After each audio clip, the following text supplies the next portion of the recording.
Assalamualaikum warahmatullahi wabarakatuh. Alhamdulillahirabbil alamin. Wassalatu wassalamu ala asyrofil anbiya'i wal mursalin. Sayyidina wa maulana Muhammadin wa ala alihi wa sahbihi ajmain, amma ba'du.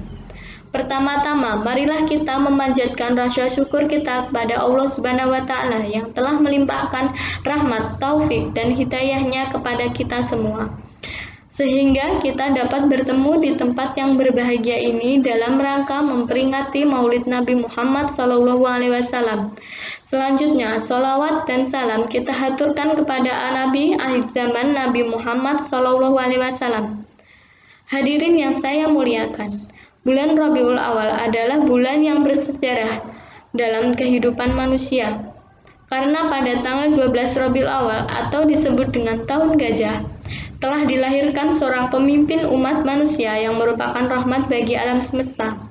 Beliau adalah junjungan kita, yakni Nabi besar Muhammad SAW. Melalui beliau, Allah menunjukkan manusia menuju alam yang penuh dengan cahaya keimanan dan ketakwaan kepada Allah Subhanahu wa taala. Oleh sebab itu, sebaiknya jika bulan Rabiul Awal itu kita jadikan sebagai sarana dan media untuk mengumpulkan kaum muslimin di masjid, majelis taklim, dan tempat-tempat yang lainnya dengan tujuan. Yang pertama, untuk menanamkan, memupuk dan menambah rasa cinta kita kepada Rasulullah SAW. Karena Allah telah mensejajarkan dan menempatkan secara bersama-sama antara ketaatan kita kepadanya dan kepada Rasulnya. Sedangkan Nabi SAW lebih utama dari kita, sebagaimana firman Allah dalam surat Al-Ahzab ayat 6. An-nabiyyu ula bil mu'minina anfusihim, yang artinya Nabi itu lebih utama bagi orang-orang mukminin dari diri mereka sendiri. Quran Surat Al-Ahzab ayat 6. Karena itu, kita harus cepat-cepat menyatakan loyal kepada Rasulullah SAW dan mencintainya melebihi besarnya cinta kepada diri kita sendiri. Beliaulah yang memberikan petunjuk kepada kita akan kebenaran. Sementara kita selalu cenderung untuk mengikuti hawa nafsu, sedangkan hawa nafsu itu selalu mengajak kita kepada kejahatan. Dengan demikian, sudah menjadi keharusan bagi kita semua untuk mendahulukan kecintaan kepada Allah dan Rasul-Nya di dalam hati melebihi dari siapa atau apa yang dicintai. Yang kedua, untuk mengungkapkan kembali sejarah kehidupan Rasulullah SAW untuk diteladani dengan peringatan kelahiran Nabi Muhammad SAW ini dapat mengungkapkan kembali sebagian dari kehidupan Rasulullah dan jihad perjuangan di dalam menegakkan agama Islam. Dalam menyambut dan memperingati Maulid Nabi Muhammad SAW, marilah kita telusuri dan kita hayati perilaku kehidup Rasulullah yang selanjutnya kita jadikan acuan di dalam aktivitas kita sehari-hari dan berjuang di jalan Allah Subhanahu wa taala. Allah berfirman di dalam surat Al-Ahzab ayat 21 yang berbunyi, Laqad kana lakum rasulullahi uswatun hasanah liman kana yarjullahi wal yaumil akhiri wa dzakarallaha katsir. Sesungguhnya telah ada pada diri Rasulullah itu suri tauladan bagimu. Ialah orang-orang yang mengharapkan rahmat Allah dan kedatangan hari kiamat, dan ia banyak menyebutkan akan Allah. Dengan kelahiran beliau, kita umat manusia seluruh dunia mendapatkan rahmat yang tidak terhingga, yakni berupa cahaya hidayah yang dapat menembus kegelapan jahiliyah.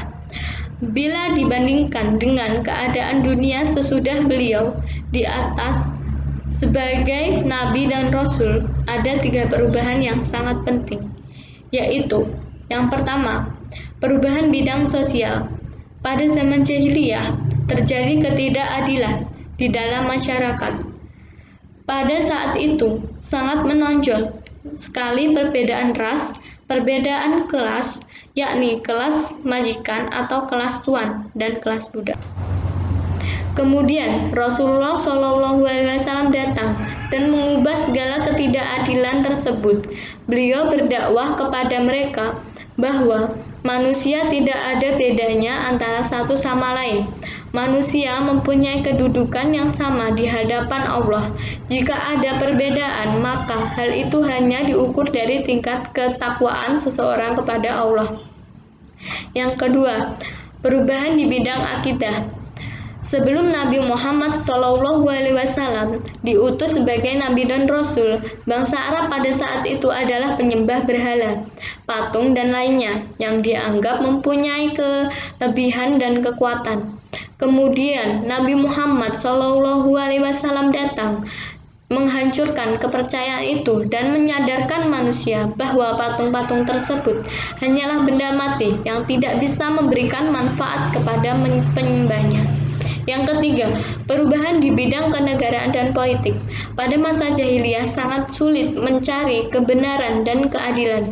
Segala keputusan atau ketentuan hukum didasarkan pada kekuatan dan kekuasaan.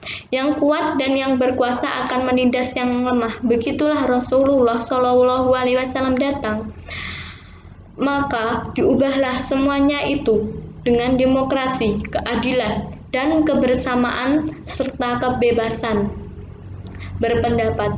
Segala perundang-undangan harus bersumber pada Al-Quran. Adapun yang belum ditentukan dalam wahyu Allah, maka ditentukan dalam bermusyawarah bersama. Akhir kata, saya mengharapkan mudah-mudahan dengan peringatan Maulid Nabi Muhammad SAW ini dapat menambah keimanan kita kepada Allah dan Rasul-Nya, serta mencintainya dan membawa perubahan positif dalam segala hal bidang kehidupan. Amin amin ya rabbal alamin. Mungkin sekian pidato dari saya. Wabillahi taufiq wal hidayah. Wassalamualaikum warahmatullahi wabarakatuh.